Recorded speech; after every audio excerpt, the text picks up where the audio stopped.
നിങ്ങൾ ക്യാനബിലിസം എന്നാന്ന് കേട്ടിട്ടുണ്ടോ?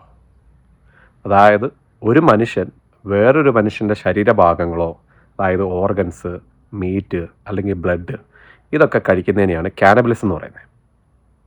ഈ കഴിഞ്ഞ മാസം, അതായത് ജൂലൈ 2026 ഓസ്ട്രേലിയയിലെ സൗത്ത് വെയിൽസിലുള്ള ഒരു പോലീസ് സ്റ്റേഷനിലോട്ട് ഒരു 31 വയസ്സുള്ള ഒരു സ്ത്രീ കടന്നു വരുവാണ്. വന്ന ശേഷം ഈ സ്ത്രീ ഒരു കുറ്റസമ്മതം നടത്തുന്നു. അതായത്, ഞാൻ എൻ്റെ 4 വയസ്സുള്ള കൊച്ചിനെ കൊന്നു. പോലീസുകാർ ഇത് കേട്ട ഉടനെ ആദ്യമേ ഇതൊരു വിശ്വസിക്കണമെന്നൊരു ഡൗട്ട്. കാരണം ഫസ്റ്റ് ഓഫ് ഓൾ ഒരാൾ പോലീസ് സ്റ്റേഷനിൽ വന്ന് കീഴടങ്ങി സ്വയം ഒരു കുറ്റം ചെയ്തെന്ന് പറയുന്നത് റയറാണ്. അത് മാത്രമല്ല, ഒരമ്മ കടന്നു വന്നിട്ട് പറയാം ഞാൻ എൻ്റെ കൊച്ചിനെ കൊന്നെന്ന്. എനിവേ പോലീസ് ഈ സ്ത്രീയുടെ വാക്ക് കേട്ട് ഈ സ്ത്രീ താമസിക്കുന്ന വാടക വീട്ടിൽ ചെന്ന് നോക്കിയപ്പം സംഭവം ശരിയാണ്. ഒരു കൊച്ച്, 4 വയസ്സുള്ള കൊച്ച് അവിടെ കൊല ചെയ്യപ്പെട്ടിട്ടുണ്ട്. ആ സീൻ, അതായത് ആ കൊച്ച് മരിച്ചു കിടക്കുന്ന സീൻ കണ്ടിട്ട് ആ പോലീസ് ചീഫ് പറഞ്ഞത് പുള്ളിയുടെ കരിയറിലെ ഇത്രയും ഒരു ഗ്രൂസമായിട്ടുള്ള ഒരു സീൻ വേറെ കണ്ടിട്ടില്ലെന്നാണ്.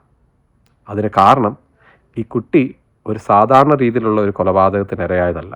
ആ കുട്ടിയുടെ ശരീരത്തെ പല ഭാഗങ്ങളും മിസ്സിംഗ് ആണ്. അത് മാത്രമല്ല, ഇറച്ചിയെല്ലാം കടിച്ചെടുത്ത പോലെ ഒരു സീൻ. അപ്പോൾ ഇതിൻ്റെ ഡൗട്ടിൽ അമ്മേനെ പിന്നെയും ചോദ്യം ചെയ്തപ്പോൾ ഇവർക്കൊരു ഡൗട്ട്, അതായത് ഈ അമ്മ ഈ കൊച്ചിനെ കടിച്ച് ഭക്ഷിച്ചതാണോ എന്ന്. അപ്പം കോടതിയിൽ നിന്നൊരു പുതിയ ഉത്തരവും കൂടെ വന്നിട്ടുണ്ട്. ഈ അമ്മയുടെ ഓറൽ സാമ്പിൾസും അതായത് ഇത് കണ്ടുപിടിക്കാനുള്ള വേറുള്ള ടെസ്റ്റുകളെല്ലാം ചെയ്യാൻ പറഞ്ഞുകൊണ്ട്. ഇനി ഈ കൊച്ചിൻ്റെ അപ്പൻ ഈ കൊച്ചിൻ്റെ ജീവിതത്തിലില്ല. കാരണം കഴിഞ്ഞ ഒരു കൊല്ലത്തിനിടയ്ക്ക് അമ്മയും അപ്പനും കൂടെ എന്തോ വഴക്കുണ്ടായി. ഡൊമസ്റ്റിക് വയലൻസിൻ്റെ പേര് ഇവർ സെപ്പറേറ്റ് ആയിട്ട് താമസിക്കുമായിരുന്നു. അതുകൊണ്ട് അപ്പൻ്റെ പേരിൽ കേസില്ല. പക്ഷേ എന്നാൽ ഇതിൻ്റെ പുറകെ വേറൊരു കളിയുണ്ട്. അപ്പോൾ കോടതിയിൽ വേറൊരു ചോദ്യവും വേറൊരു കേസും കൂടെ നടക്കുന്നുണ്ട്. അതിന് കാരണം ഈ പേരൻസിൻ്റെ പേരിൽ, അതായത് ഈ അപ്പൻ്റെയും അമ്മയുടെയും പേരിൽ സബ്സ്റ്റൻസ് അബ്യൂസിൻ്റെ പേരിൽ ഒരു കേസ് നടക്കുന്നുണ്ട്. ഈ കൊച്ച് ഓൾറെഡി ചൈൽഡ് പ്രൊട്ടക്റ്റീവ് സർവീസിൻ്റെ ഒരു നിരീക്ഷണത്തിലുള്ള ഒരു കൊച്ചായിരുന്നു.